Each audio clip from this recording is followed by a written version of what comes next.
Hello everyone, today we talk about the Baltic people's tactics between the 11th and the 13th century. Thanks to our Creative Commons policy, we cannot afford, particularly detailed pictures of battles or troopers, the topics we'll be discussing. Naturally, you're talking about the Baltic Crusades, mostly, and essentially we will take into account also the Western, in this case the Teutonic tactics in that war is fought at least in two, and however we focus mostly on the content, on the words, on the theoretical elaboration. And part of the reason, telling the truth, is that Greece really, compared to other European Mediterranean contexts that we discuss, less iconographic evidence, right? Archaeologically speaking, I think there is naturally enough. But let's say that altogether we're talking about a region in Europe that at the time, as we will see now, had fundamentally lagged behind compared to others, and that produced, if you want, still a primitive form of military organization that, however, developed fast, especially in the case of Lithuania. We made a video about it, I think it was last month, into properly a militarized system with kind of a professional elite, not very differently actually from the West. This was a long-term process, but at the same time, just trust in my guts, I suspect that the fact that we have less information about these peoples, and generally speaking not their own perspective stated out for a long time, has induced to sharpen too much the difference between the Teutonic Knights as this ultra developed, hyper sophisticated military machine, and indeed the Western warfare was definitely producing, and the Teutonic Knights that represented a pinnacle of it. And however, the completely light and unprotected and somewhat unavoidably softer counterpart. Speaking of already the 11th and 13th century, naturally things changed all over Europe. It is true that these peoples, as long as they were conquered as pagans, were fundamentally properly prevented from expressing or producing properly some kind of material through which we can in fact document them and in their warfare. So it's somewhat normal, but we will try to explain how. Naturally, we're talking about the Middle Ages, so asymmetries did exist, and this is an interesting encounter slash conflict slash military context in general, because indeed, when we talk about, I don't know, even the Near Eastern Crusades or the Reconquista, we see essentially peoples fighting at the same level of development, right? There can be some debate that I've also brought a bit forward on the properly actual superiority of Western tactics even over the Eastern ones, which is really it's feebly perceptible, but the still the evidence suggests so in a way, and people do always misunderstand these topics because they don't quite have, that's why my Von Kriege series has such a few views in the first place. The idea of a tactical, capacity or style, let's say, in the first place, and the broader moral forces invested in war, right? You don't have to be a genius or a particularly educated person to know that dramatically primitive peoples managed to defeat some of the greatest powers and much more advanced civilizations on the battlefield sometimes. Surprise, surprise, this is warfare as it happens, and without undermining the fact that, of course, there was, a more advanced, a less advanced system, but that there is a lot in between, including the physical space, which makes things, which is interesting, especially in the case of the Baltic lands that were essentially a nightmarish place to be in the first place, and that and a lot of moral swings for which if you are more or less determined, if you have more or less support from the local population, lots of things can happen that, of course, make war being, won or lost, battles won or lost, and without, the possibility of pinpointing like one battle or another most of the time to say, okay, that's the proof of this or that. But complexively, yes, we do see in this case German cavalry is something more advanced than what essentially these peoples could put in the field. But at the same time, we forget how these peoples were to develop essentially the same thing, and they already had it, right? Just they had it in lesser numbers with less political cohesion, and being hammered constantly by the Teutonic incursions just surely toughened them up. Lithuania, again, is the best example of that, because while the Prussians succumbed, albeit being richer actually than the Lithuanians, right? And that's a very instructive, richer, more populous, by the way, a very instructive example of how you don't necessarily have to win because you are essentially, more, for example, materially provided. Lots of people literally believe that, in the world only people with money or with technology rule, and history, not just military history, is there to disprove them every single time, right? Because even in those cases where those civilizations were provided with that win, it's hardly because of that as a decisive factor, which is always in war, especially never quite. You can never be sure how things are gonna end. And I'm saying this just because historiography seems to have marked pretty much this contrast between the Frankish military and these other eastern lands, right? That indeed, again, were, as we have explained countless times, were simply less resourceful in general, right? Less people, less wealth, less surplus properly. No urbanization, scarce communications. Most of these lands were covered in forests, in swamps that could turn into deadly traps from not just a tactical but properly a strategical point of view. That is to say, if you even look at the Teutonic settlement in the area, you see that there are very specific boundaries, mostly around the coasts, because there was a need to control the marketplaces at the end of the river mouths, and the areas that had more contacts and were somewhat more easily supplyable also from the Hansa, from Germany and other lands. The Northern Crusade naturally included the Scandinavians. We'll talk about that specifically in another video. But the interland was, again, as I said before, a nightmare, right? And there were specific seasonal. There was a specific seasonal timing for which, if it was the flood season, certain rivers were swollen, and everything was flooded. You were cut out from the.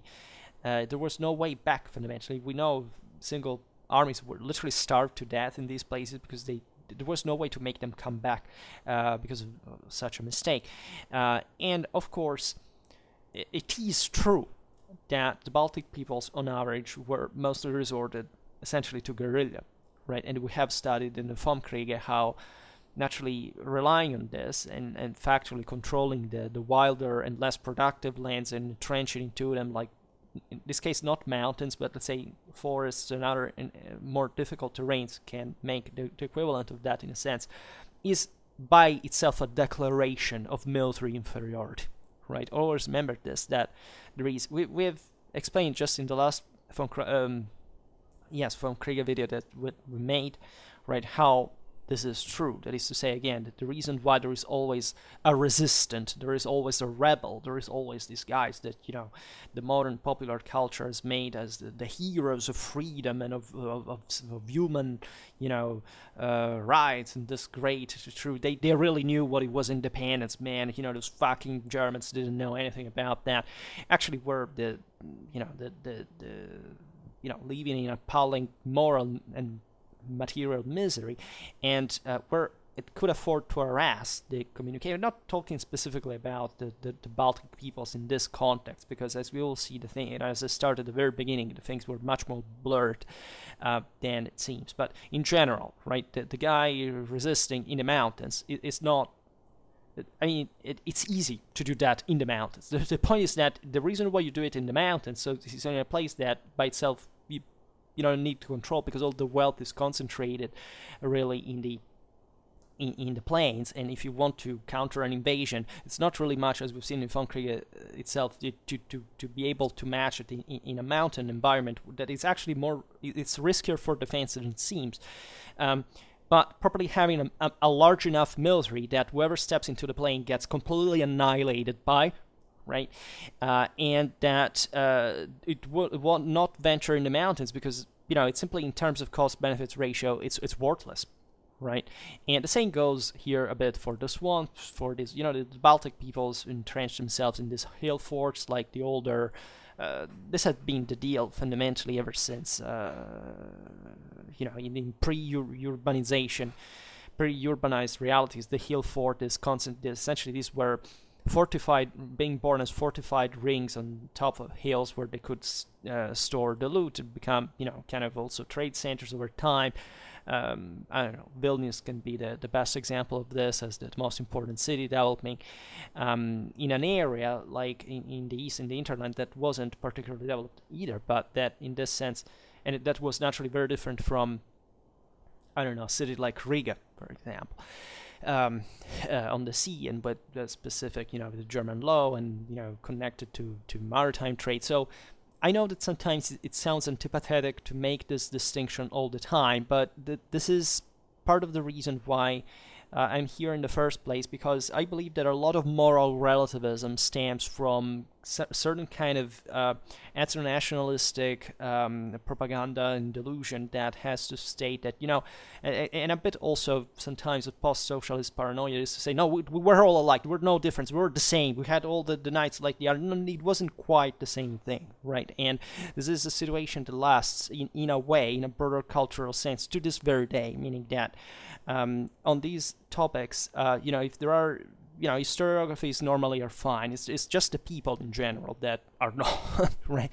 The average person, the popularized versions of these realities, and the lack of a comparative and diachronic perspective, without which there can't be any kind of strategic culture and historical education in the first place. And this is not to say that it wasn't remarkable what the Baltic peoples managed to do, because again, we will see they were endowed with a moral force that was striking, and that allowed at least some of them to survive on the long run, even against these formidable military machine that the Germans had, as essentially a broader representatives of the West, because it's not that the French or the English or the Italians or the Spanish weren't like that, right? They were essentially at this point the same thing. It was the whole, say, Frankish warfare package overflowing, and in fact colonizing and by osmosis even, westernizing these countries here, at least some of them. Think about Pomerania, it was Germanized, or the same Poland, in a way that by the end of the Middle Ages was fundamentally a completely Western thing. Lithuania was a bit different. Lithuania fit more not just because of paganism and the thing, it was mainly political in nature, but properly because of the important Russian and Mongol influence in their warfare. That was part of the reason also why their military was developing remarkably, at least evolving through certain patterns. That the reasons were others, were mostly political, social, also territorial. We explain in that video on medieval Lithuania. But to provide an important to resist and to actually develop this formidable military system for the times and places, right? Whereas the Prussians were fundamentally erased from the political, identitary, and ethnic map of Europe, albeit it wasn't. People like to point at to abuse of the term genocide, right? And genocide is something very specific at the same time, and historically much more blurred to define most of it. Not always, right? There are certain genocides that are very specifically so. It's just that people like to label such things mostly on a political propaganda base, right? And if you look at the Middle Ages, there is hardly anything that resembles a genocide. That unfortunately, happened dramatically a lot when the let's say the industrial capacity, the scientific, precision, of the 20th century could bring to a deadly evidence on a mass scale. Unfortunately, but it is true that we were explaining recently also in that video on the Teutonic Order, these contexts were some of the most radically violent in the world medieval warfare. Like we're talking about the most unspeakable kind of violence that wasn't at all old Teutonic, by the way. Those really went pretty damn heavy and wouldn't give a damn, right? They would butcher down everybody they found, even if they had just converted to Christianity in order to escape that. But from the other side, you have literally, this peoples essentially capturing Teutonic Knights and roasting them alive, cooking them in their armor. You find that the same kind of unspeakable violence among each other as always. So again, any person who polarizes this thing by saying, those are the good guys and the evil guys, is just a person without any, formal historical education, and also with some appalling moral standards, if not non-existing moral standards. But unfortunately, this seems to be the norm now, because we're forgetting what these things mean altogether. And I hope that by talking about these things, maybe somebody can maybe realize something more. But we talk tactics today, right? There's a great historian of the Baltic Crusades, the Northern Crusades. It is William Urban that has observed what is evident in this context, how in their battles against the Germans, the main encounter began with the Wendish Crusade of 1147, right? That the Poles had already tried to subdue other people. It was a very complex situation. But however, when we see this dichotomy roughly sketched out, well, Baltic tribesmen only rarely fought pitched battles, right? That, again, in Clausewitzian terms, is properly, the definition is that they were not stupid, right? They knew that in open field they were outmatched, and therefore they were intelligent, like any people, to resort to different strategies and to different tactics, right? And we see it because in battle accounts, I must say personally, I never studied these things from the sources, but I've read something here and there and form an opinion. That at some point we will talk about also the specific battles and be a bit more in detail. But the idea of a formation that could hold ground, right, and especially after the first shock of impact against Teutonic cavalry, would bring easily to a conclusion of the encounter, not surely in their favor, right? To stress better how fringe this reality is, a comparative perspective can fit. Like, I don't know, pick the Celtic fringe, right, against the Anglo-Normans in Britain, in Ireland. Well, you pick the Welsh, I don't know. They were peoples who were used to fight this hit-and-run tactics, because, by the way, they used them themselves against each other. So they, as our sources said for the Welsh, they saw no dishonor in flight, only expediency. So welcome to real war. That is to say, doesn't give a damn about any kind of code, but just of getting the thing done and hopefully winning in the process, right? And so these peoples, independently from the fact that they surely had their own warrior ethics, their honor, their tribe, they were, arguably they weren't, peaceful people. They properly knew what warfare was. They were deeply imbued with this sense of individualism, of the charisma of the warrior. They had barely any other kind of public of statal mentality. Like, in this sense, the Teutonic Knights, despite expressing essentially being expression of a feudal civilization, were able to build a centralized state for medieval standards differently from their secular German counterpart in Germany instead was the tripudium of privatization, and in these centuries, at the end of the day, the failure of a national monarchy or a state. And so Baltic peoples were surely imbued with the warriorism, and not surprisingly made a video about the inferiority of the same recently by describing what is that makes effectively a functional people. And so here it's again instructive to see what happened to the Prussians, what happened to the Lithuanians, and what were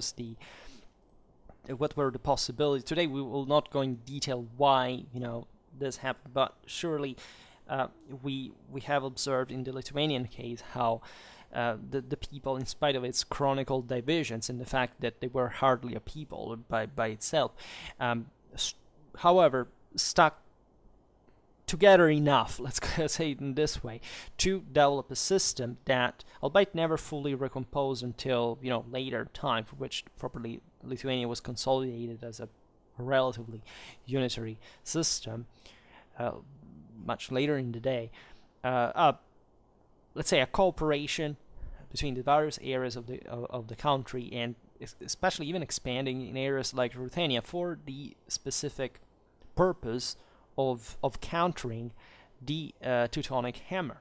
That was something much closer to them. They would need literally that expansion in order to bring in the resources to count, right? So it's an enormous effort that in the end actually the Lithuanians would be broken by, right, if Poland had not eventually stood in between and decided to take arms against what were factually their own vassals in the same kingdom.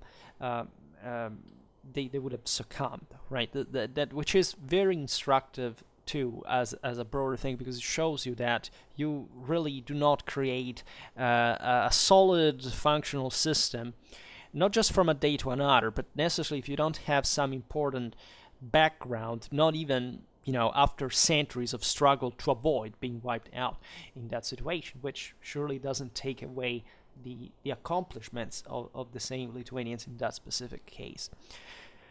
But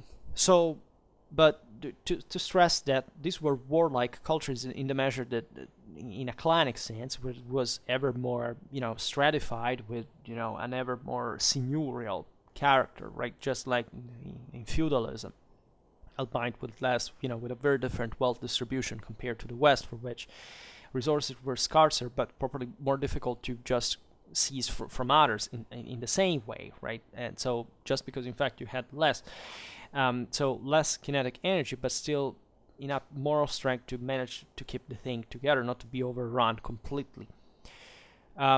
So among these peoples, it was definitely the Lithuanians and the Estonians that, as we will see, were fundamentally different. By some degrees different in tactics, would display the greatest martial spirit and dared most often to confront the Germans on an open field, right? Because again, yes, there are not peoples that by default just retreat in the marshlands or in the forests or entrench themselves in the hill forts, right? Strategy is universal. If the enemy is in a condition of inferiority, you can't profit. Your move is to pass to counterattack, and therefore to confront it with mass, with concentration of forces, with cohesion in a larger fashion. Right? There is no people on earth that just fights through guerrilla. Again, guerrilla is not it's a hard form of war indeed. It's attritional, but it's not a desirable, state per se, right? It just means that you cannot do more than that, right? So in the next step, if you manage to wear out the enemy enough, is of course to go out there in open field. This is in every context. I don't know. Look at the Vietnam War. It's not that it was all guerrilla. And I hope that there is no need to state these things, right? There are certain principles of war that are universal, and you just go by that because that's the most, literally mathematically, the most convenient thing to do. If you have enough force on the enemy and you concentrate that force in order to deliver that shock immediately, and having that moral impact on it that can be devastating at that very moment, right? Which even more than wearing out the enemy through guerrilla. The same reason why, I don't know, you fire, I don't know, the volleys in battlefield, in this cases, even with bows, with muskets, because it's not about shooting at all times. It's about disordering the enemy at that given moment and following up with an attack that can can capitalize upon that momentary disorder, independently from the same volume of the same mass of fire, let's say. So diluted in a longer time. There are some. So, what were the main differences between the Lithuanians and the Estonians? Well, there were some changes over time, right? We will see it better now. But fundamentally, the Estonians were more kind of stereotypically northern in nature, right? They fought mostly. They had this prevalence of fighting on foot. This is true also for the other Baltic peoples by a certain standard, but they tended to resemble more kind of a Scandinavian kind of strategical balance. The Lithuanians were similar until they were essentially brought to develop an ever greater equestrian culture, with naturally something that resembled more, the Eastern, like kind of Russian, or at some point by the 13th century, probably Mongol kind of warfare. So Lithuania remained more in that field, even though eventually united with Poland. But in fact, between the two countries, it was the significant difference, which means lighter cavalry from the Lithuanian side. But still something more, that was surely being westernized in nature. By the 14th century, we made that video on Kęstutis seal that shows, that very fascinating Western Eastern mix of armor that, of course, was the ultra elite of Lithuania. And for that matter, they had always had a lower degree of armoredness compared to the West. And the Lithuanians were simply also, as a people, they were stronger. Like the Estonians just were in the more probably in the north of the Baltic region, and compressed even there themselves, like living on the coast. So different from the continental Lithuanians, right? So they were more exposed, they were less, and in fact they were eventually taken over. Whereas for the Lithuanians, it wasn't the case. There's an English traveler by the 13th century that describes the Lithuanians as, quote, stalwart men, strong warriors, and fierce, right? While Henry of Livonia observed admiringly how the Estonians were prepared, quote, to fight as long as there yet lived just 1 year-old child, no taller than a boot, right? And this is quite eloquent about the radical pressure under which these peoples were brought, because they literally were, always one step from annihilation, and quite concretely meant, as the Prussian case shows, and therefore they had to compensate with moral force what they lacked from material means, right? So they indeed were extremely fierce warriors. But unfortunately, that for in the history of mankind, it's really not the only requirement needed for fighting. That's part of those stereotypes that I try always to challenge or Schwerpunkt, because I simply know that they're wrong. But apparently, this world doesn't like to hear that. That is to say, of course, that courage and and bravery are some of or physical force are some of the cheapest resources in war, right? Have you ever found an army that is not courageous, or that is not physically capable of performing? Yeah, there is a lot of still, social Darwinism and racism attached to the idea that there are some peoples that are, just not good at doing, because the idiot again believes that it's because people win wars because they are courageous, right? Yeah, that's that. If these people are content believing that, letting them believe. Of course, it has nothing to do with that, right? His military history shows us constantly that courage and bravery without, a sound strategic, properly military organization, collective training, enough resources, strategic capacities, leadership, are nothing. Right, courage is something innate in humans. Right, it's boundless. It's something that is we are brought to properly provide ourselves with in these situations, and especially the ones in which you tend to be, you're about to be wiped out. So losing has nothing to do with how courageous or not you are, right?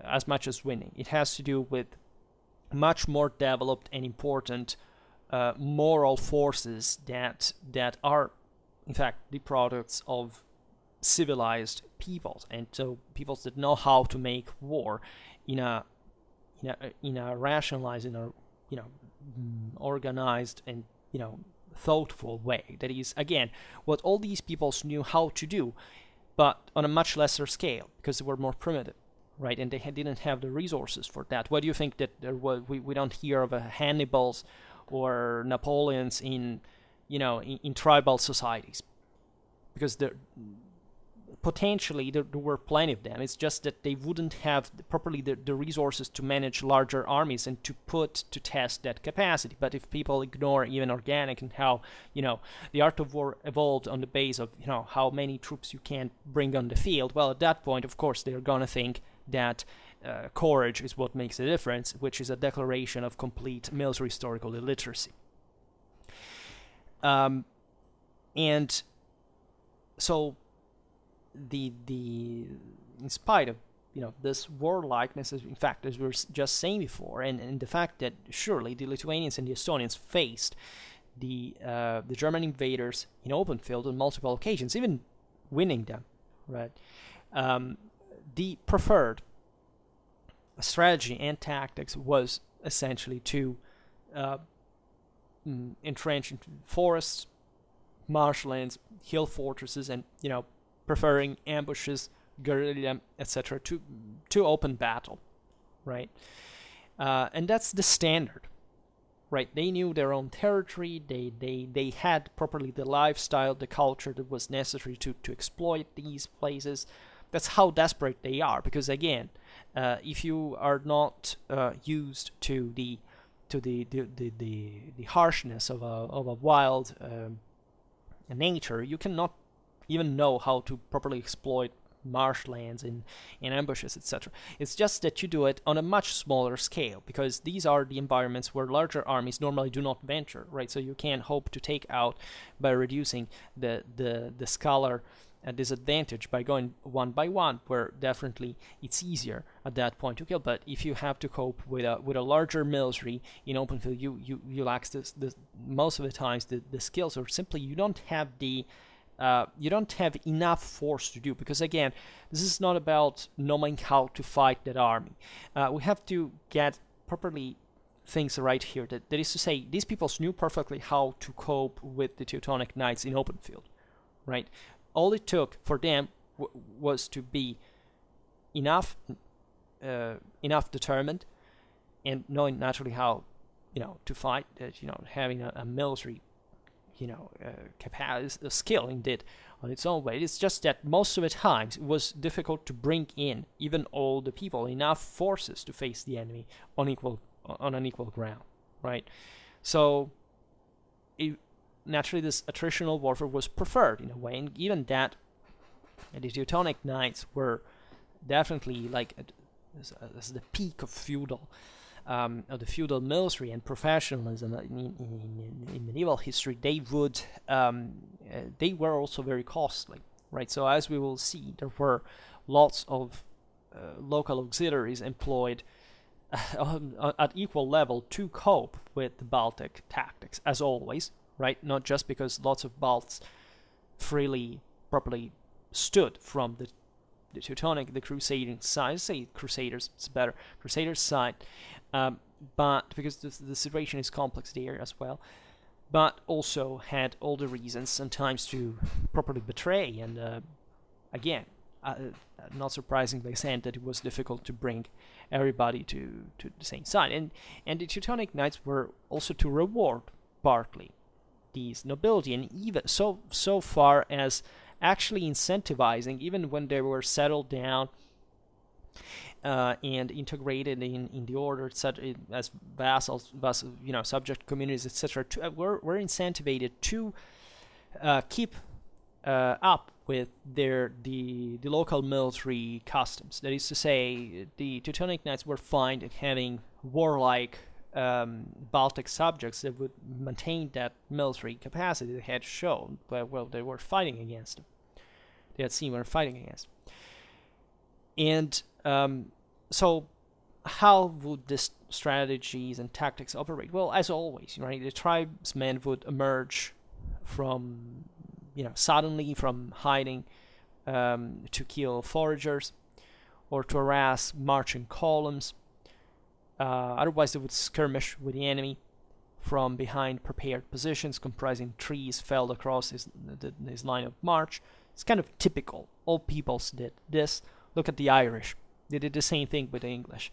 Look at, some Slavic populations of the mountainous hinterland against the Byzantines. They would do the same, right? This is universal. That's how you cope with larger forces in that condition of inferiority. Narrow passes, are definitely the best place for doing that, because the enemy stretched out has to pass through and lacks cohesion. It's not deployed. It's in column and can quite functionally respond as if it was deployed in line for an open field encounter. And as we were saying before, there are just certain paths that you can't go through in this environment, this forest, in these marshlands, right? And so the hope was naturally to inflict this. So, as always in warfare, is about putting the enemy in a condition of inferiority, right? So naturally, when the foragers were spread out, that was the moment where they sound weakest. The knights would stand in the nearby with the task of attacking, of course, countering these attacks, but they could be unlucky themselves. They could fall into an ambush themselves, and in the meanwhile, however, they would be essentially plundering and pillaging, as we were saying before, carrying out some of the most ferocious exterminations and enslavement and raping and whatever you can imagine in that sense. Consider these were pagans, right? So you had free pass for any kind of atrocity as much as they would have for you, right? So that you knew that if you had been taken alive, they would have not had mercy on you in the same ways, right? These people still made human sacrifices because their own religion thought them so.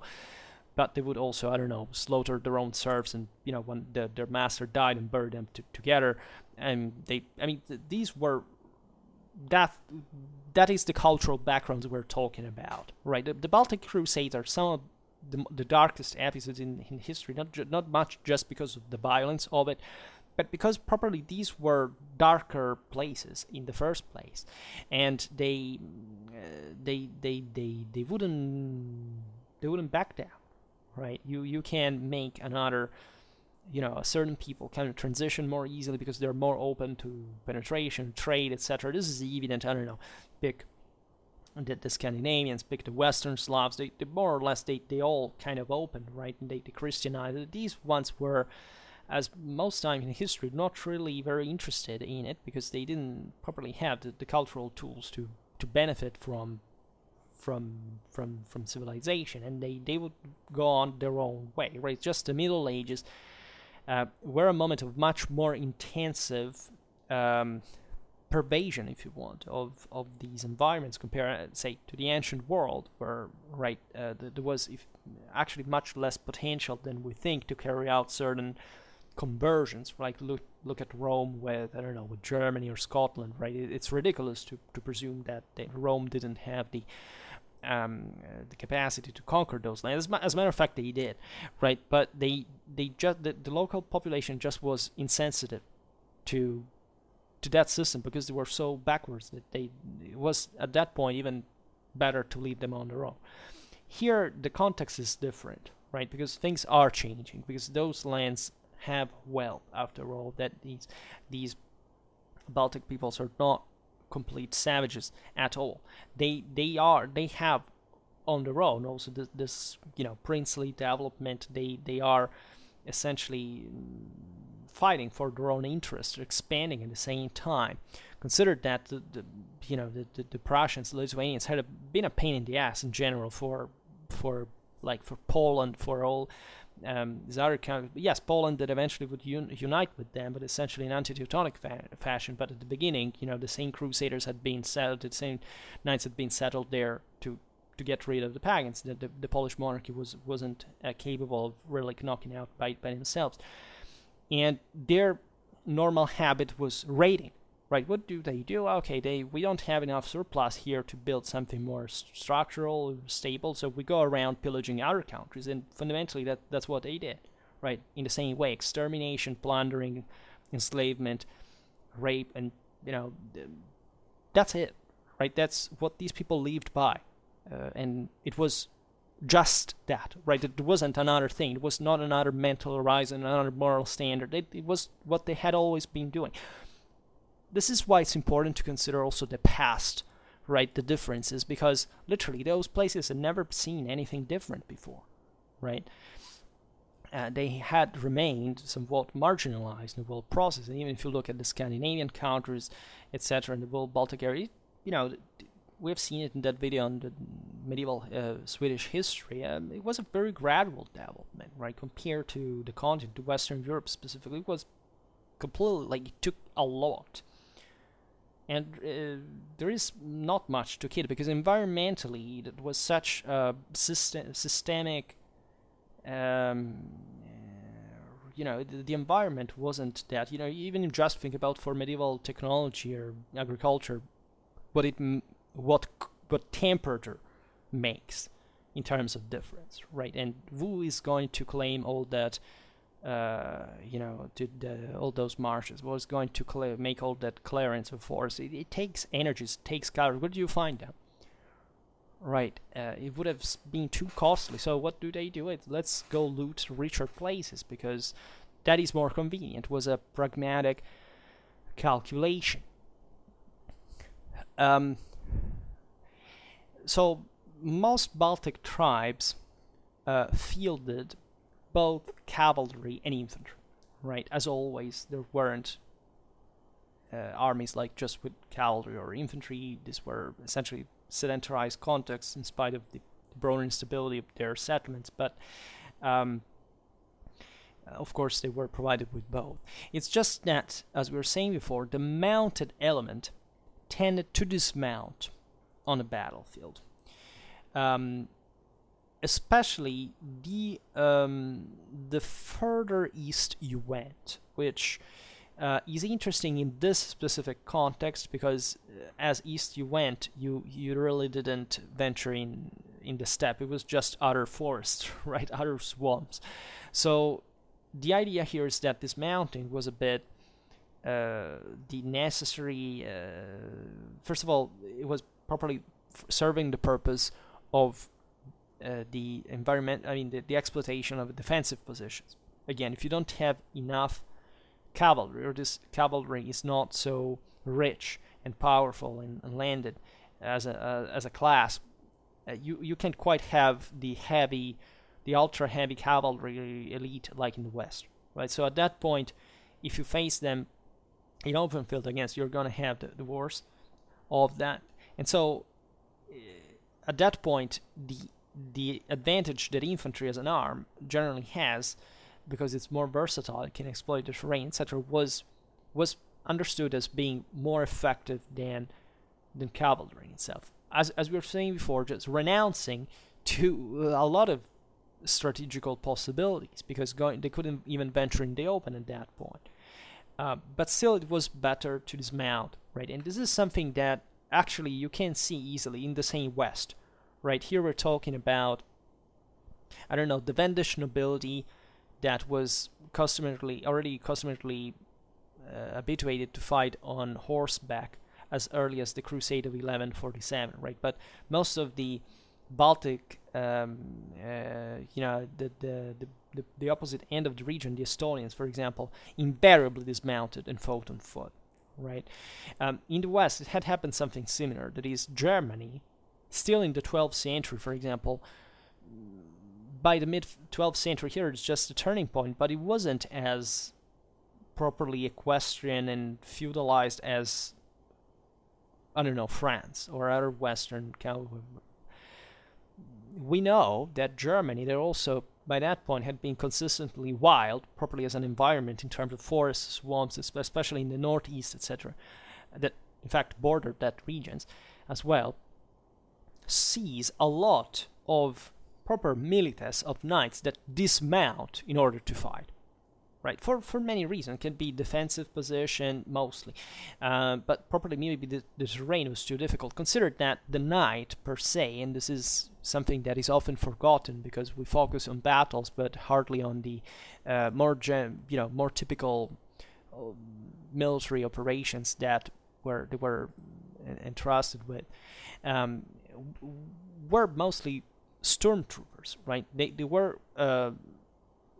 Assault forces, especially against fortifications, etc. Right, so they were habituated actually to dismount and to attack because they were essentially the only kind of troop capable of essentially approaching an enemy fortress under fire, because they were enough armored to do that without excessive risk, at least given the missile capacities of the time, and to storm the place, right? And in fact, during the Baltic Crusades, we see a lot of that, actually, not just because the Germans were more logistically, technologically provided.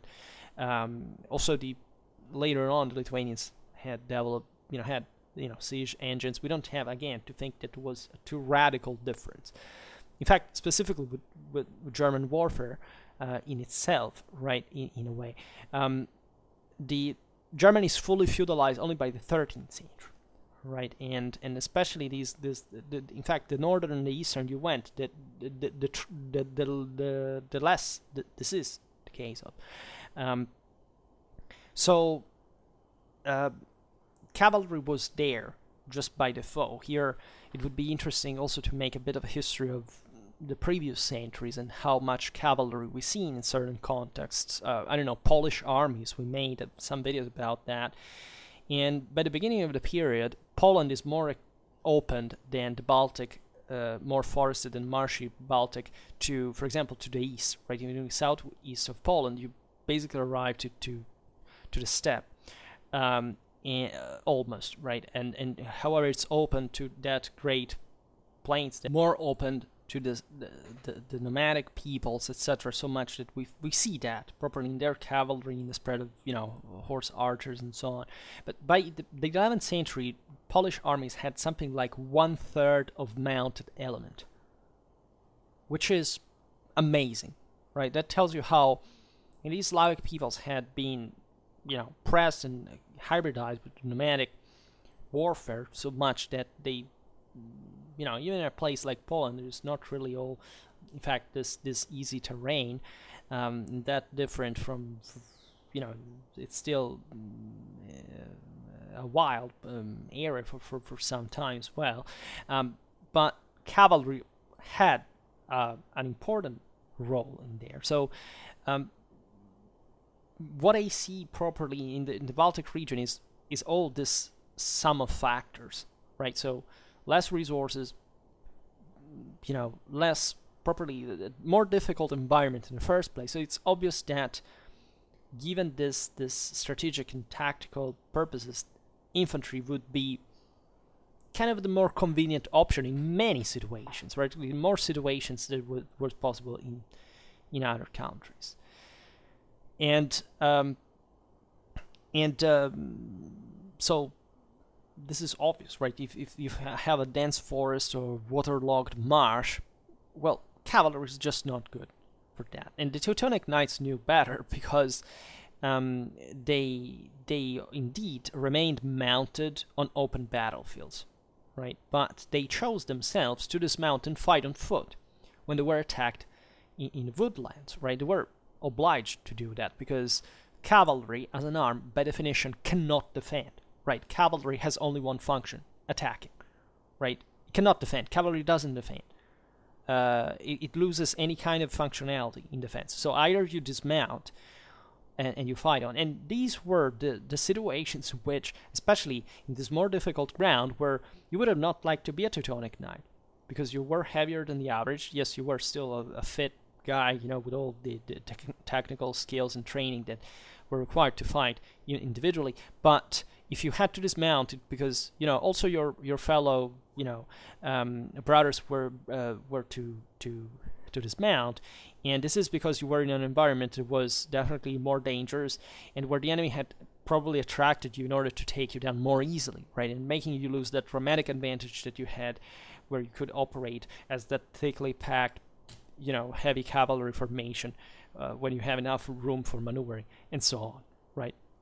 As we were saying before, again, you find a specific German tendency to still fight on foot for a long time within the same Germany, right? By the 12th century, even royal armies.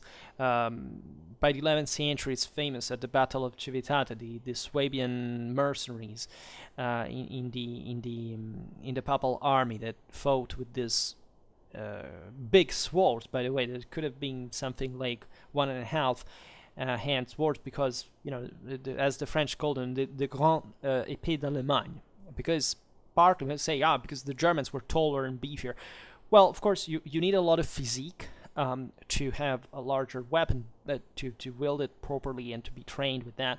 But rather than stressing a certain supremacistic hypothesis, it's properly important to understand that by the 11th century, the 12th century, Germany was still barely feudalized, where cavalry warfare was less developed already, and the chances to dismount and fight on foot, even as a knight, were higher, and therefore at that point that a greater sword might have been more handy, that kind of switching mode, where switching arm switching, let's say, than an average Western sword, right? So that may be a reason. But it is true, right, that at least Northerners were just a few inches taller than others, but this sometimes considered properly even the pressure that they had.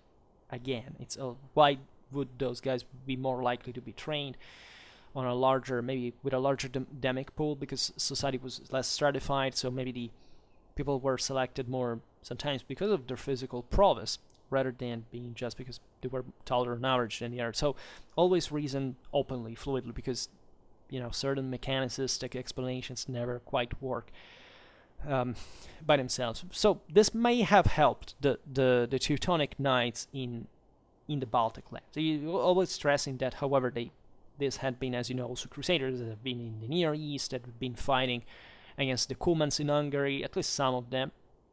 Of course, most of so they were Germans, by the way, and there was that specific, we were explaining that in the video on the Teutonic War, they were chosen specifically and continuously later on from Germany, so they came from that specific Central European context that is quite interesting for a number of reasons we'll explain along the way, hopefully. So the late 13th century Livonian rhymed chronicle says that the Lithuanians too, and unsurprisingly but customarily, dismounted to fight, right? Which definitely accommodates them to the knights themselves, right? The same Henry of Livonia chronicle, the rhymed chronicle, frequently record the Lithuanians fighting as cavalry, right? So this people was, as we were saying before, more exposed to that Eastern kind of, and especially by the 13th century, right? The 13th century had changed a lot in the area from the southeast of Lithuania, because the Mongols had overrun Russia. A completely different political, military, and social system had emerged.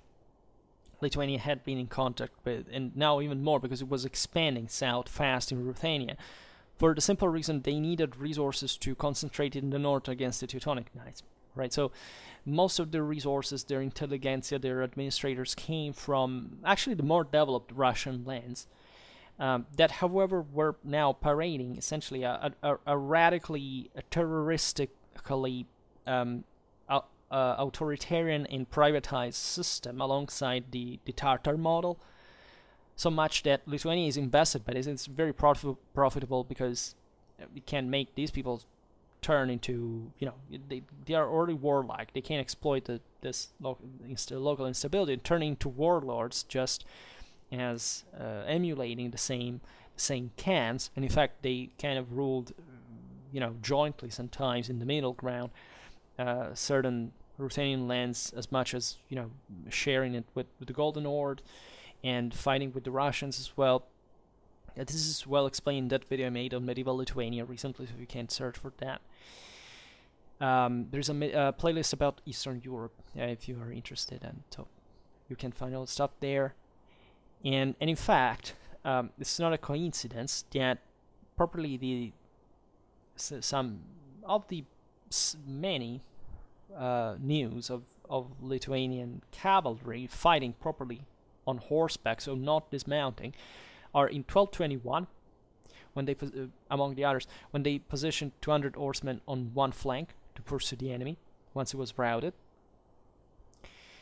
And in 1244, when they fought mounted during Mindaugas campaign against the Unboten castle. The first example is interesting because it shows in many ways what was a natural employment of a concealed reserve, right? And as it seems clear to me from the fact that it was placed on one of the flanks. So usually concealed reserves were on one of the flanks. It was 200 horsemen is not a lot, but maybe in that context is also a larger force. But let's say properly to route to attack properly as a concealed party the enemy on the flank and to pursue it as a in fact cavalry force that is spear can cut down the fugitives.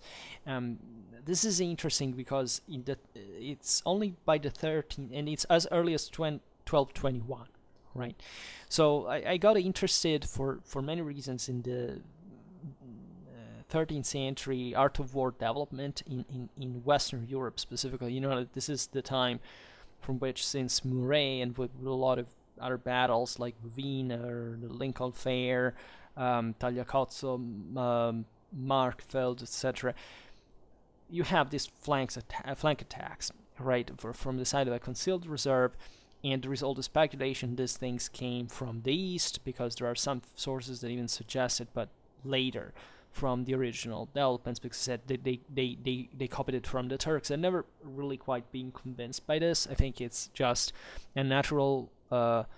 Such influences might have existed, of course, because in the Crusades, knights were exposed to this. But I would say it's a natural art of war development that we cannot just positivistically or mechanistically trace to they copied it from another people.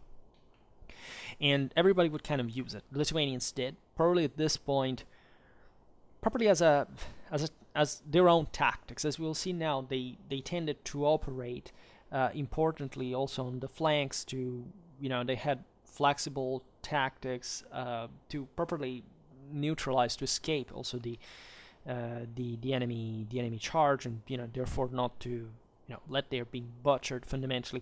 So maybe they were already a bit predisposed. Maybe that kind of easternness was there. But I presume that it's something really normal, right? It may have properly not even stemmed from an equestrian development, but simply from the obvious fact that if you conceal a reserve on the flank, you can't catch the enemy by surprise, and usually horsemen are best because they are quicker. They can eventually pursue the enemy.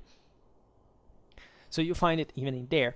I must say that Lithuania, by the way, is I don't remember which video was commenting on this, but it's one of those countries where pavises were developed earlier, which even here maybe an excess of categorization, meaning that the pavis, here I will not digress on the history of the pavis and the reason of what was a pavis in the first place, because for people it's just, oh, it's the large shields they used to cover themselves like like doors from the arrows, right? That's it. Not quite. This is how it would there's a lot of confusion on the term, because there were different kinds of protection, some mobile, some properly there were shields. Well, but in Lithuania we find some of the first examples of this, and we could by earlier in time, even earlier than the Italian examples, from which essentially the pavis properly spread in the rest of Europe, and this is just a shield essentially, so there's not such a dramatically sophisticated engineering culture behind these things. If we first discovered them was this dramatically developed military. No, but I have in fact a much broader idea that if you observe this kind of crescent that goes from the south west to the northeast, from let's say the Balkans to Russia, roughly. So when in the concave part you have all the nomadic area, and then in the convex part you have all essentially the Slavic population sedentarized there that had to receive constantly these waves of nomads and their horse archery. Well, you see that there are dramatically homogeneous, not dramatically homogeneous, but let's say very similar and kind of recurring shield designs and employment and tactics to which they were functional, because it's tactics that make weapons and not the other way around. They do also the other way around, but minimally, right? And that are obviously, you don't find it elsewhere in Europe, they're obviously designed to cope with horse archery.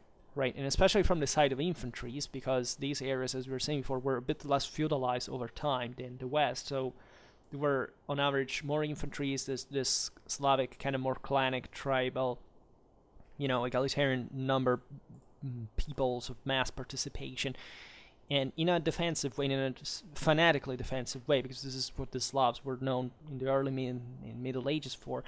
So because they were exposed to those raids, because also their social, the political and social structure were looser, so they were easier to be penetrated, but at the same time more difficult to be taken over, right? Because they were less permanent infrastructure there. So the fact that Lithuania starts having these pavises, or at least there are sources that refer of Lithuanian pavises, I think from Poland or from Germany, I don't remember what exactly. We will make a video on this. Actually tells us that there was probably some horse archery intensified, and surprise, that it was the same moment in which the Mongols had come about. It might have happened already earlier, because indeed archery was more developed in the first place in Eastern Europe more than in the West, right? Especially at this point. And so, in my opinion, also the Russians had similar things. So the fact that we can trace properly the presence of this particular shield, which is something used also on horseback, and also with this evidently more protective, distinct, kind of profile. The fact that we're tendentially more squared in form, right, independently from the size, that speaks for a greater need of protection against missile. Let's be honest about that. It makes sense in that corner of Europe, where archery was being revived, especially after the Mongol times, and this thing stands out. Then eventually, I'm not aware of any other affiliation specifically from Lithuania, the spread of the pavis. Again, this was something mostly eventually booming in Western Europe from Italy, for reasons even that were much more probably associated to the dramatically developed crossbow use, which was really concentrated even there from masses of men, that had a degree of training and properly of cohesion that you don't find in other areas of Europe where still the crossbow was used, though. So crossbow fire would increase in late medieval times, in low medieval times, to say it better, then firearms arrived, but still the pavese could do something sometimes about it. So there is an homogenization, even of Western warfare further by the 14th century. This is particularly even. But by centuries like the 12th and the 13th, the fact that we can't pinpoint sometimes these times and spaces specifically and say, here we see it for the first time, can be an interesting indicator, right? This may be the same reason why, for example, plate armor appears for the first time in Eastern Germany, and that there are certain, like as metal armor, like, this thing, like ventral, abdominal chain, belt, say better, of all lamellae attached together. It's, the Visby armor 1361 is the example, but this would all over the Eastern German frontier, and surprise, also the Poles had something traditional as known as the Polish belt. There is a specific term in Polish. It lasted very long, also in modern, even contemporary times, in certain contexts like those, that were, however, in organic material, probably later, and didn't survive. And it is believed that that kind of armor was because of more missile fire. And indeed, I think we in fact underestimate how important that was in the eastern Levant, independently from the Mongol revival of the same. Then eventually plate armor spreads immediately all over Western Europe. So it's not that somebody invented there on the German border, and it's just those were the first guys who developed that for that immediate need, that there was a broader need in the warfare of the time for having of armor, and simply spread all over. But it's not because somebody invented it there. We don't even know whether the Mongols had anything to do with that themselves, aside from arriving to the gates of Germany. But whether they had something on their own like that, which is possible, by the way. So these are all the uncertainties that we have, and that quite likely, I think there is some room to define them better, but we mostly don't know because we lack proper data. And in fact, the Baltic situation is frustrating because we would like to have much more about those lands, and there is no way most of the times. But at least archaeology doesn't tell us anything revolutionary, right? It's just mostly understanding what these military systems were, because again, weapons by themselves as objects do not tell us much, right? They didn't have machine guns or mortars in the 12th century for us to be amazed from finding otherwise any kind of weapons that existed everywhere at the time.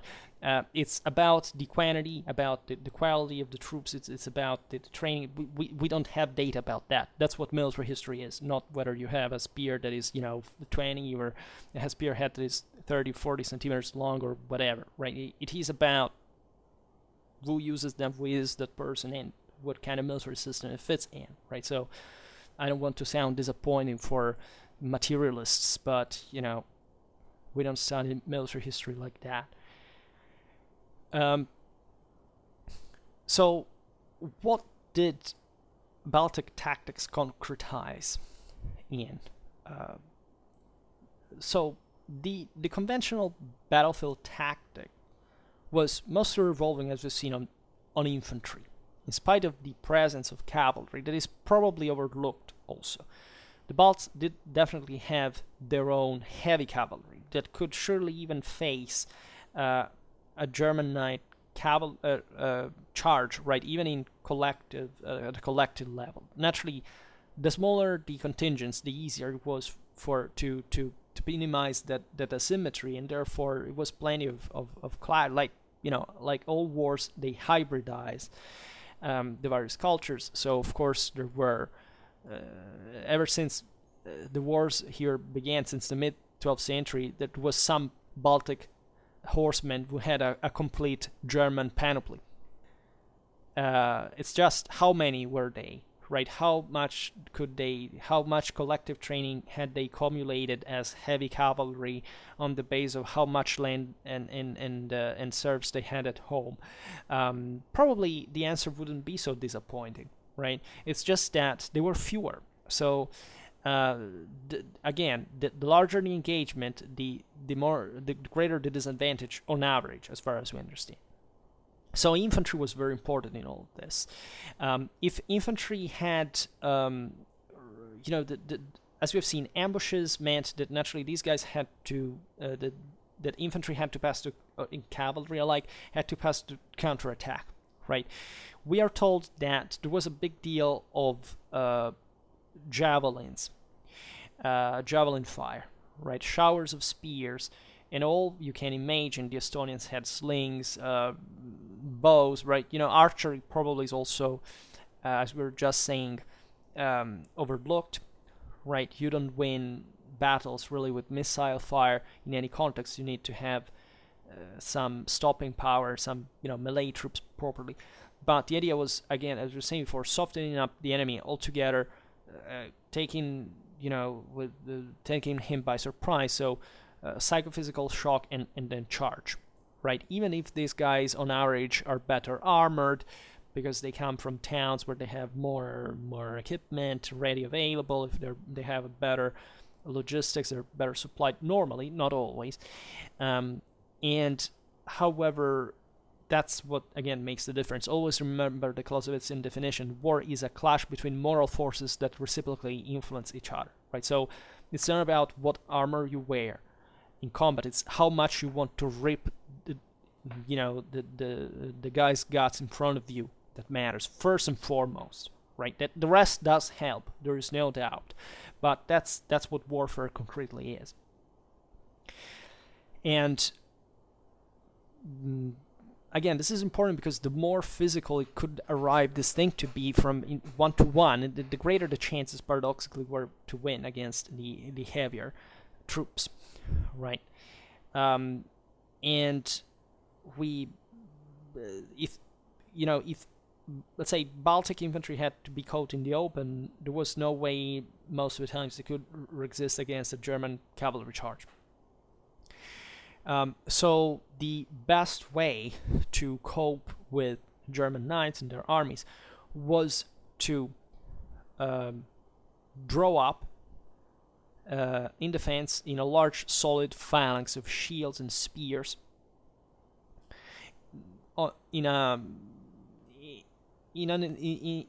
a ground that was, let's say, enough protected, often to ensure, for example, a retreat in the forests and the woods, so to prevent properly the enemy to cut you down in the open if you had broken, right? Sometimes it could happen in open field. Sometimes you really don't have much of a choice, right? But the idea is exploiting that defense, right?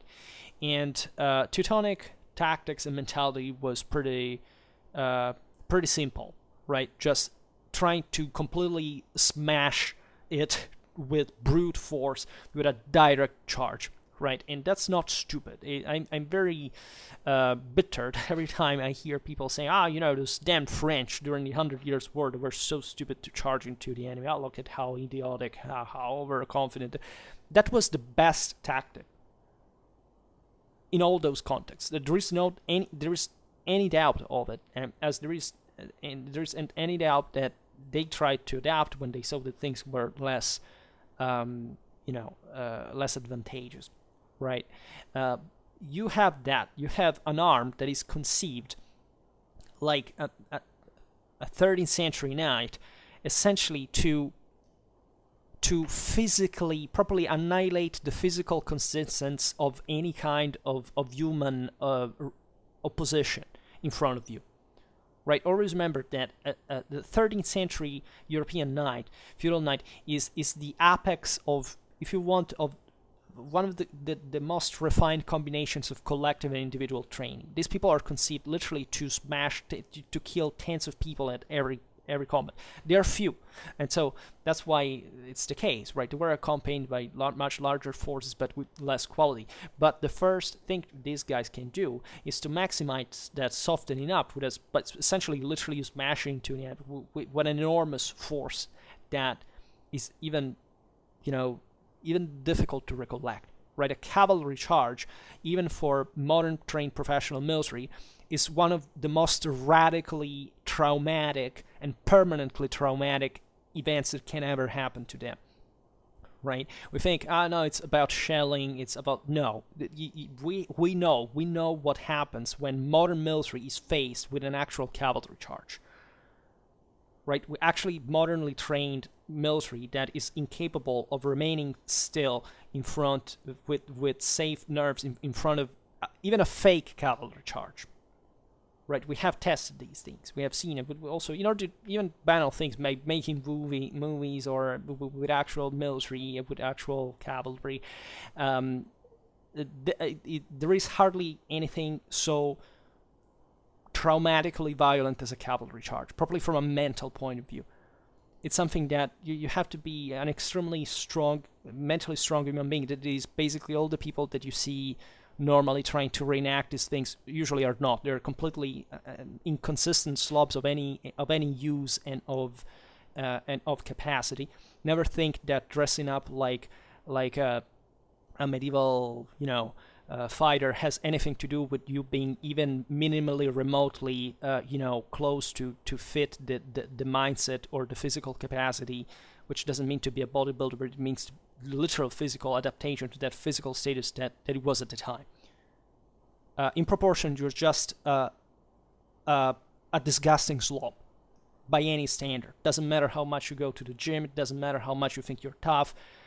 If you had been in front of those situations, you would have just shit in your pants and cried like a child and run away, and being, before you would be properly decomposed in a single blow, right?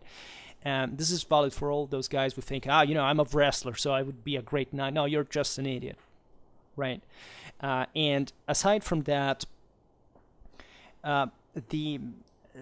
so this was understood at the time by of course those who were there to risk their lives to face, and Baltic cavalry, as we were saying before, favored more flexible tactics, right? They preferred naturally to lure the enemy. The greatest ways, if you were really good at it, to carry out such things in order to wipe out heavy cavalry is to attract it on a difficult terrain, exploiting speed, given that your cavalry was lighter. So you drew these guys into ambushes. Naturally, Teutonic Knights were not stupid themselves, but they had this tendency of also unleashing their own furor, as the sources said. It was sometimes stereotypically, but really, because I studied these things myself. German chivalry maintained this, German knighthood maintained this kind of individualistic, aggressivistic, kind of fanatic attitude towards properly the attack, towards the offensive, very often in individual ways. So this is they knew their deal, because very often this was enough even to crush the enemy, incredibly enough, right? Going beyond maybe even they're lacking maybe more collective training compared to, maybe not in this case, but because the Teutonic Knights were really something hyper, militarily qualitative in that sense. But in general, right, they were not always the full formation, right? So at that point, Wu is more impulsive and more, the five. There was a sense of honor, right? Who are these guys who do not even face us, face to face? I chase them, right? It's a myth that heavier cavalry wouldn't chase lighter cavalry at the time. They would do it, right? So that would have been the best for a good and skilled, Baltic horseman to attract the crusader into, a trap and taking him out. But this wasn't always the case. Actually, this wasn't hardly the case, given that there was some disciplinary standard. Forces had to remain compact, and everybody more or less knew that these guys were always up to some kind of guerrilla, tactics, ambushes, things like these. So the idea, however, was even in open field to try to refuse the center in a way. This is a tactic that you find also, among the Mongols, and probably there was some influence by the 13th century also in Lithuanian tactics. So either opening, right, the center splitting and moving to the flanks, and at that point uncovering the rear, which is either infantry on a better defensive position or God knows what, because had to hope that something could hold at that point. to that charge. The point was tiring these people. Always remember that battlefields were quite extended, right? It's not like in video games where you have, battle lines at, few meters, tens of meters away. Sometimes battlefields stretch over kilometers. Mostly for maneuvering reasons, but even, the safe distance between the lines was normally 500 meters, something like that. So there is a physical space you have to consider, and it can be tiring, especially for the heavier cavalry to do that. Consider that, a normal cavalry charge, I studied 13th century German cavalry charges, they like all the others in the West, frankly, were about going, of course, approaching very slowly, but even, putting the helm on just in the very last meters, right, or at least where you were, more at risk of getting hit by some projectile, because literally you could barely breathe in a great helm, right? Engagements had to be fast, because there is hardly a more dangerous moment for cavalry than just after the charge has been stopped, because again, that's the moment in which cavalry has lost every of its capacity to defend. Yes, individually these guys can fence off the enemy attacks or whatever, but again, that's nothing against a more compact formation, especially of infantry, or more, pervasive enemies, I don't know, attacking even from the flanks, that, remember, where the maybe the first line had just split to and retreated, to fall back from again. In fact, we have a beautiful summary of such tactics in Henry of Livonian's description of an engagement between Lithuanian horsemen and German cavalry, dating to 1208, when the former, the Lithuanians, quote, Lithuanian cavalry specifically, quote, flew around them on their speedy horses. As was their custom, they rode about here and there, sometimes fleeing, sometimes pursuing, through their lances and spears, and wounded many. Right? So what you see here is indeed a military culture that is not as heavily armored and, feudalized and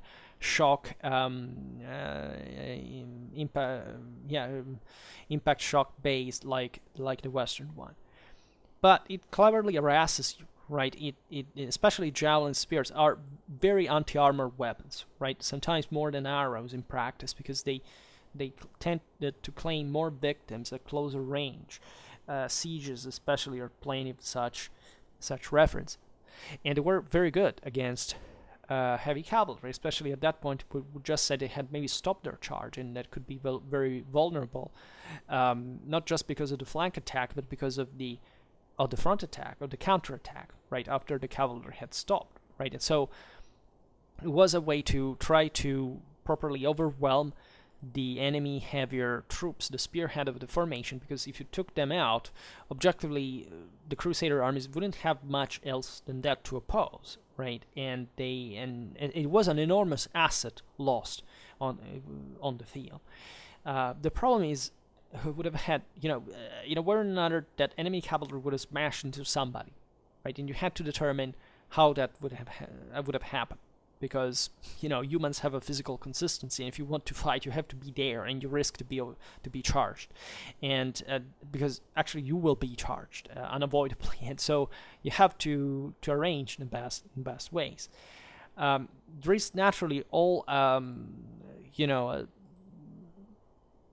measuring, like a strength ratio that dictates eventually strategy and tactics, and whether two forces are to engage themselves or not, right? So it's not as like any kind of enemy you see you attack. No, it's not like that. But chances are, if they meet in the field, open or closed, depending on it, or more or less, right? Like in most of these, fortresses, let's say, I don't know, fell trees or difficult terrain, whatever.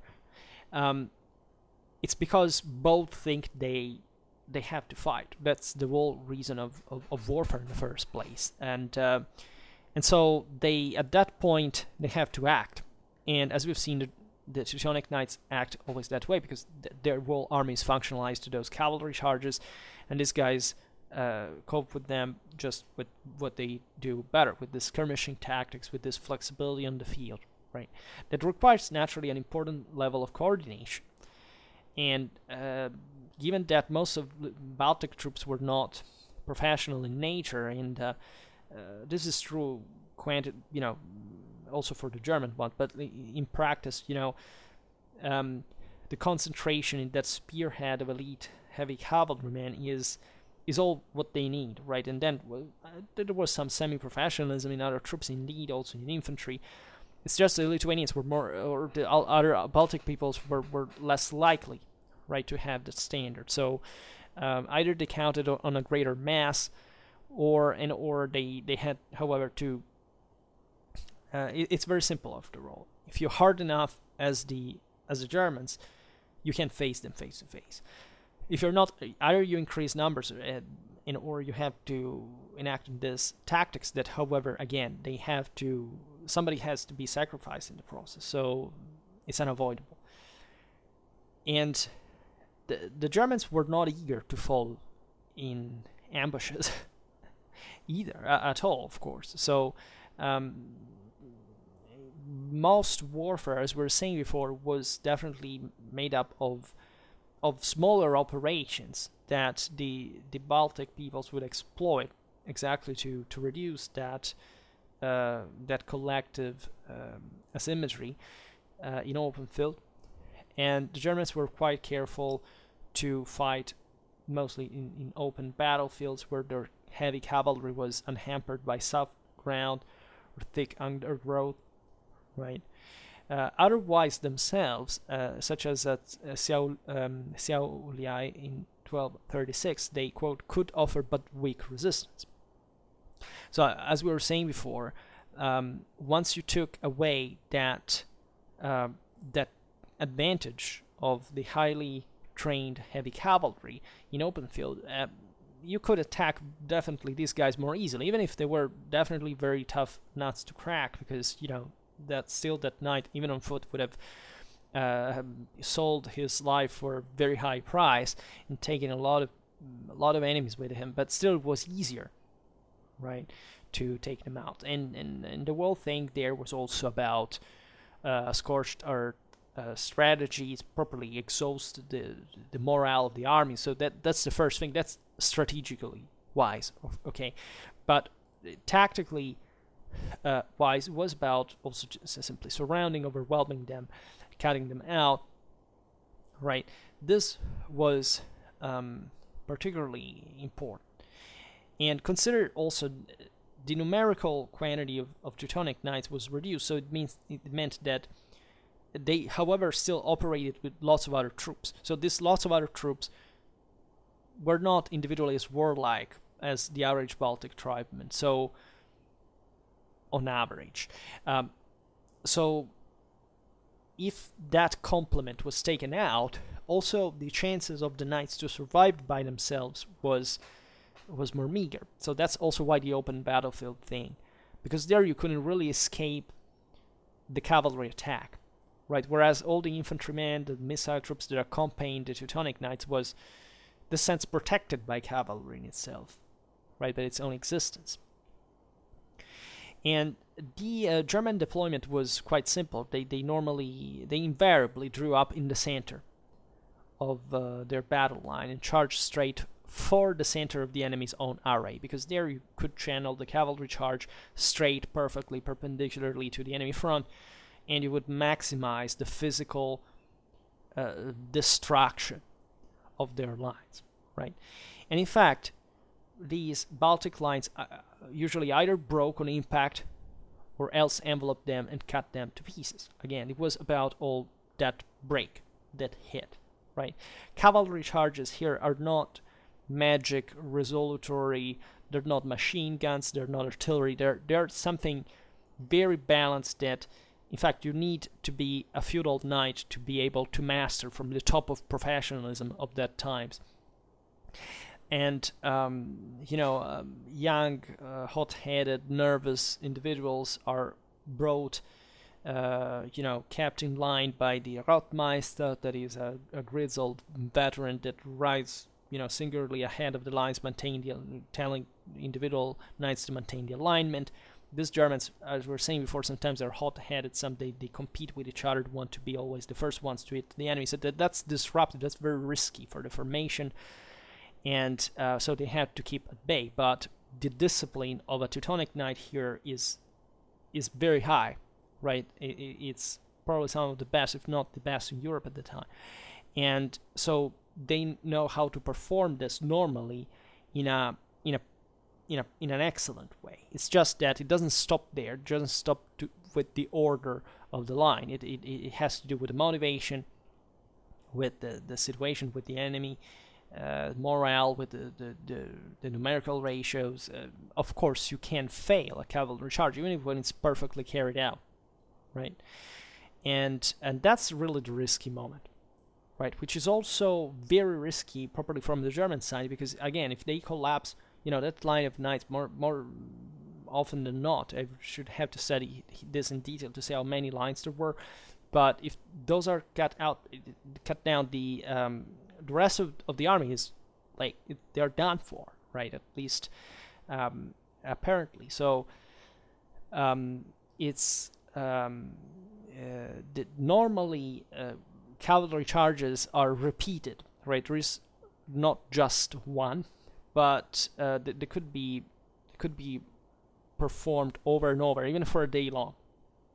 There are battles where tens of charges were carried out, and this was normal in a way, meaning that usually not all the troops were literally launched at once, right? It wasn't just the segmentation in different lines, but of battle to have reserves, having a deployment in depth, and gradually making a gradual release of all the various energies. But there would be properly some tests carried out at safe distance. That is to say, the line would advance at a certain point, and then just certain knights would charge in one place or another, the formation.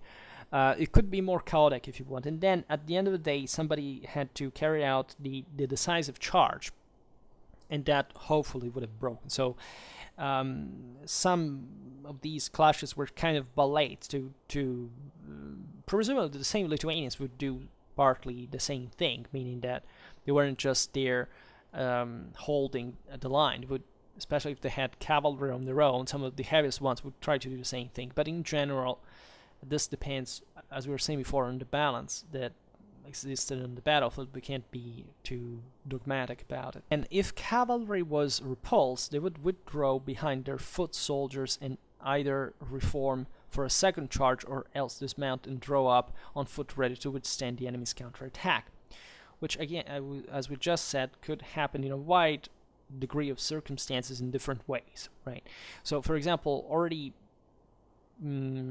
withdrawing behind foot soldiers implies, let's say, the smaller the armies, the more frequent this was, presumably. But let's say if you have big pitched battles, as we've seen, are rare indeed, but they still did happen. Chances were that, if your cavalry was broken, unless the enemy didn't have enough cavalry on its own, right, the chances are that the enemy is counterattacking all the time. And at that point, yes, there could be a situation where there wasn't much to run away for. So they would make literally their last stand together with the infantry and so on. But other times, cavalry would presumably just flee. It was just escape the field, because at some point formations collapse. And even if, as we have seen, the Baltic armies do not have an equally strong shock power on average, they would still have it, where or another. So normally, I don't think this context eluded particularly much the standard of the art of war of the time, where this reforming was much less present once an attack failed, because again, the larger the attack, the the greater the incapacity, the more spent the forces are, right? So you can't, like, regrouping is something very emergential, contingential. It could happen, right? But normally would do at the bottom of the line, while presumably other forces on another line had already gone in, because otherwise, and unless we're talking about smaller engagements where things were, let's say, always go more astray in relative terms to the bigger ones, right? And when some of the greatest tactical feats can be achieved, even from apparently, from smaller forces. This is also what von Clausewitz explains. But again, those are clashes that count the least by definition because they're smaller. And the same crusaders would make use of Baltic troops, Baltic infantry mostly, were positioned apparently on the army's flanks, which is quite interesting because they studied a bit of 13th century, 14th century art of war, and I would like really to see from this Baltic sources, I mean Baltic meaning for the Baltic Crusades, the explicit mentioning of troops deployed on the flanks, because I started seeing here and there, also at the Battle of Legnica, there were some Lithuanians, for example, and we know that infantry was deployed on the flanks. This is something you don't find very often especially in the westernmost warfare. I have some hypotheses why maybe in Central Europe and in the East this could be a thing, partly because the infantry could be in numerically more important than more Western areas, at least the feudal ones, but it wouldn't make tactically much of an influence. In fact, it turns out this Baltic wings, when they would literally put on the side of the cavalry line, and they would have the distressing habit of slipping away in the face of superior numbers. It's important to stress that these were often also properly dismounted cavalry on their own, which is yet another, this I don't think we know clearly, because infantry wings are something very concretely conceived properly to target the enemy cavalry from the sides while they're fighting in the central corridor, right? It's a bit like the English tactics of the 14th century or the Italian tactics of the 13th, right? You see there, that's the evident reason. And elsewhere in Europe, even though we have this info about such things, it turns out that this infantry wasn't much good, right? First of all, consider that, crossbows and longbows are en masse capable of this, creating this channel, this angle, this chamber of death, right, in the center where the cavalry is advancing. And in this times, whether it's 12th or 13th century, Baltic armies wouldn't have this apparently dramatic missile power on the long run, right? Maybe on the short run, as we've seen, javelins were quite common. Crossbows and bows were there, especially by the 13th century. Lots of, it was, crossbows were spreading all over, and in practice, aside from, from war praise stripped from the Germans, these less mechanized Baltic peoples were still able to create crossbows on their own, or to rely on archery in the first place in general. But we see that these infantry wings weren't quite that much. And if you look at least as Baltic tactics as we have outlined them here, they seem to have looked more like, even within these peoples, cavalry probably had a more active role, at least in the process. That is, probably refusing splitting, opening the center, and coming back to harass from the flanks in the same way, and the infantry standing in the center with not apparently too much missile fire from the flanks. But this, aside from the same cavalry in itself, but from the infantry, I'm not sure we have that dramatic evidence, unless again they were the typically dismounted cavalrymen themselves, but mostly with javelins. right? And even if it were bows, it seems to me that there wasn't this dramatic missile capacity to bog down German cavalry charges, because if they had done it, we would have had much more pitched battles, probably much more developed military system. We don't see this, right? We see the Lithuanians as the stronger force, mostly developing an important cavalry force rather than infantry, because in Eastern Europe, infantry just wasn't that thing, and either because they were mostly, it's not even again a matter of numerical proportion, because as we've seen, these Baltic peoples were surely making use of an important amount of infantry, some of which was good in a sense as stopping infantry, but that's if you want a primitive thing, unless you have a combined armed tactics, and infantries in these areas historically wouldn't properly developed as something particularly qualitative compared to Western Europe. So I just don't see that evidence. I just see that there was probably a great effort to, surely these infantries were dramatically tough mentally, but we don't see a particularly strong infantry culture that emerges here, that manages to fence off enemy cavalry charges. No.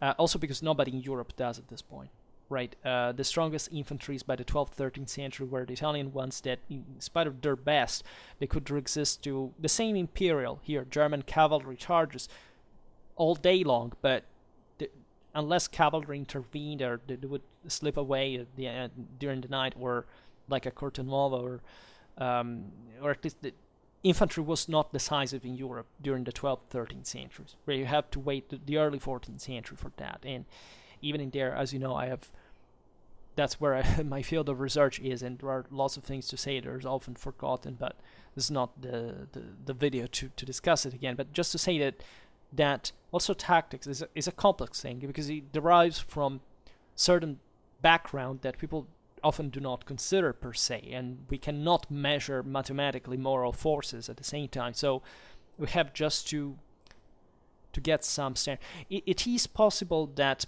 Baltic armies had missile infantry wings, right? They would cooperate with cavalry in that sense.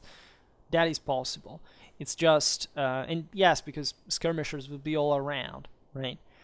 But again, one thing is to have a semi-professional force of drilled crossbowmen, right, with an integrated force that also operates with cavalry, etc., which normally is there if that professionalism is there. So here we don't see that, right? We see mostly, especially towards the 13th century, that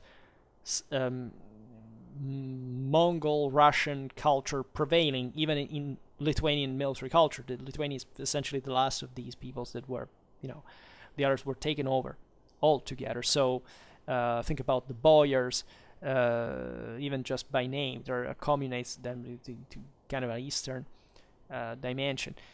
Differently from Poland, for example, it was in many ways westernized and Germanized in military culture. Even look at the names in their Polish vocabulary about military gear. They're all basically Slavic transliterations of German terms, because that was the dominating model in Central Europe.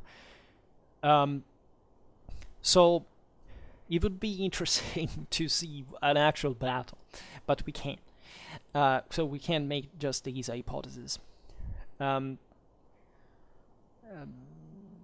Better equipped tribesmen, as we were saying before, such as chieftains, their retinues, that it definitely increased. Like if you find some professional, semi-professional element, that's there. You have to look for it. Fought as cavalry alongside the same knights when they were auxiliaries of the Teutonic Order. However, they were always in reserve.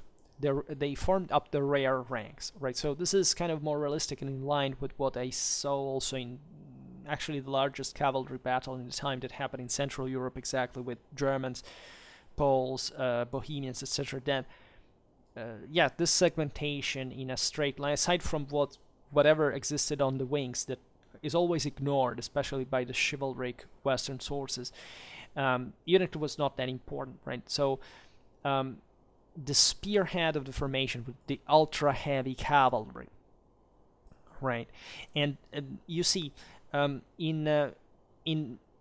we're talking about the Baltic lands. In more Central European contexts, there would be a greater presence properly of nomadic horsemen, such as the Cumans, right? Look at Hungary and the Battle of Markfeld, etc. So there was an idea that those guys, they could make an entire line, right? And it was understood that essentially launching the heaviest cavalry against those guys would have been a waste of forces, right? So there were some more expendable units, sometimes belonging to these populations, were not yet fully feudalized, so they had kind of a medium cavalry compared to the heaviest Western one, let's say, whereas the one that had to smash into what was just the latter, in fact. So the fact that Teutonic Knights appear to have always been on the fore, and that there was nothing like a screen, and that even if the Baltic cavalry had enacted those tricks by like refusing the centers, opening up, splitting in flanks, still it wasn't such a macroscopic thing quantitatively, collectively, proportionally to the strength of the same enemy, to prevent the knights to say, okay, it doesn't matter, just let's straight charge in the center, because if we do this, it's done, right? So this speaks naturally for a more compact, a less, even less developed properly logic, tactically wise, also from the Baltic side, right? Because they would more simply, there we have to be honest, resist with their own minds and bodies. That's what they had to do, and it's terrifying. They would do it. They didn't lack the stamina, they didn't lack the moral forces, because these were tribesmen capable of some of the most atrocious things, and psychophysically, and so they could, yes, they could be the types to withstand such charges, but again, the miracles couldn't quite be done, and there is a reason if they mostly resorted to guerrilla and avoided such open field confrontations.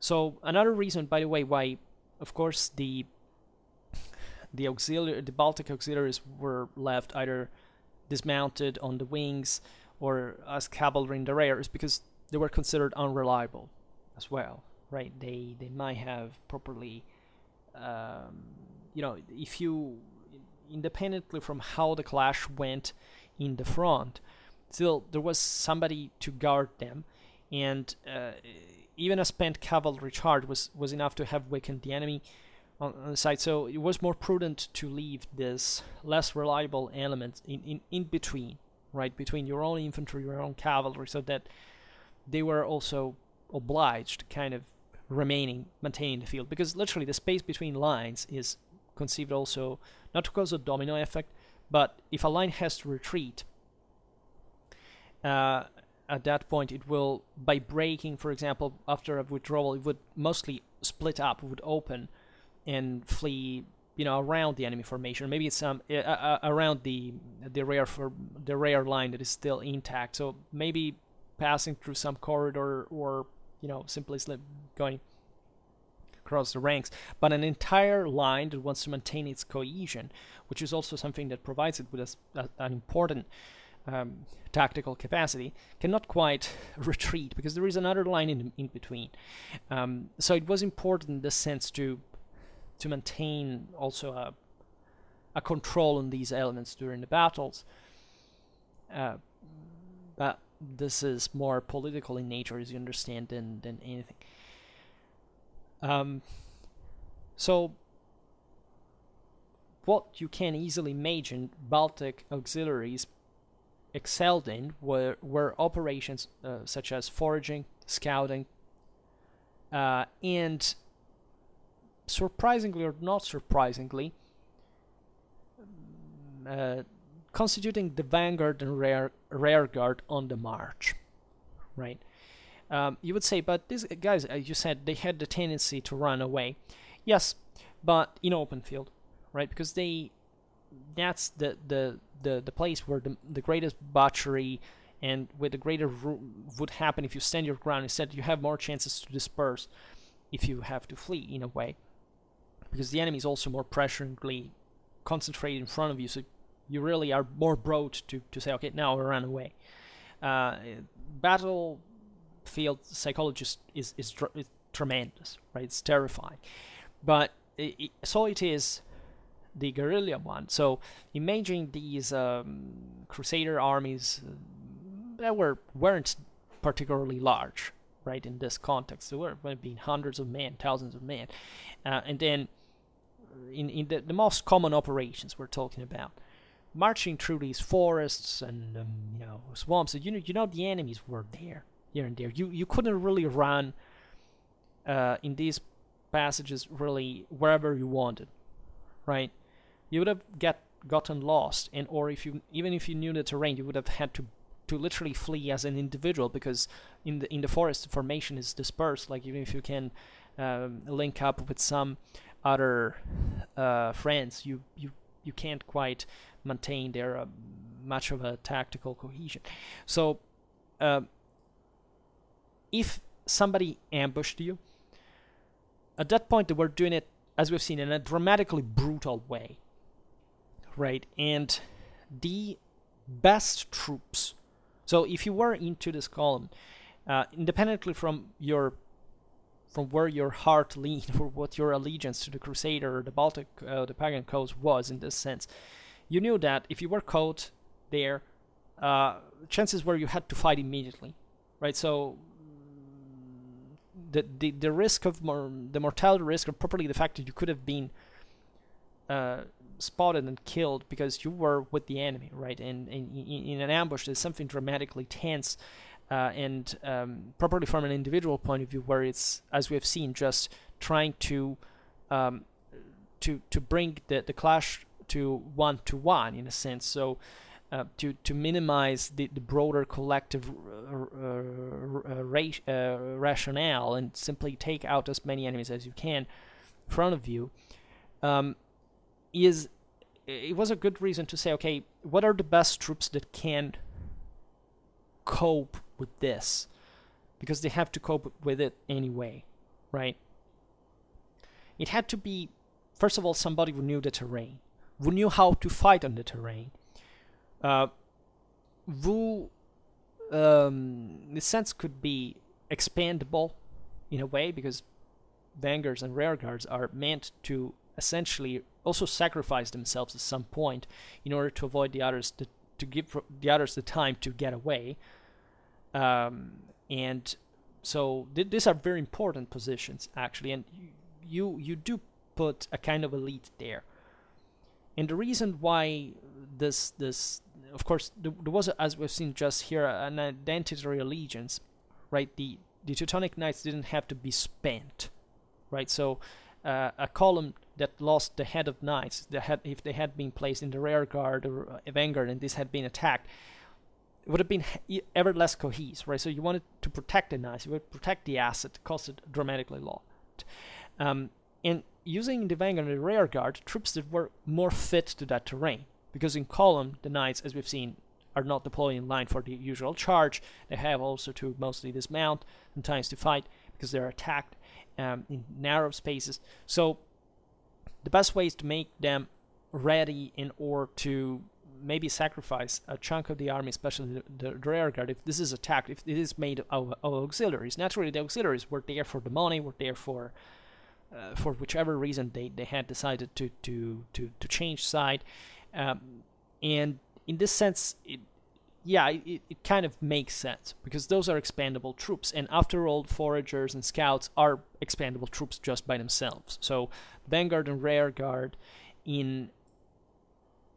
can be very important, because of course, if they're taken out, it can put danger to the core of the army. But if the core of the army is the knights, you don't detach them by putting them in the vanguard or rear guard, right? So it has to be an elite group, but it has also to be contained, and probably it was better to use these auxiliaries maybe as a larger force, not particularly elite, but still, consistent enough to cope with that kind of terrain, with that kind of enemy, their kind of tactics, their kind of combat style, that they were alike to, right, as they belong to the same place. So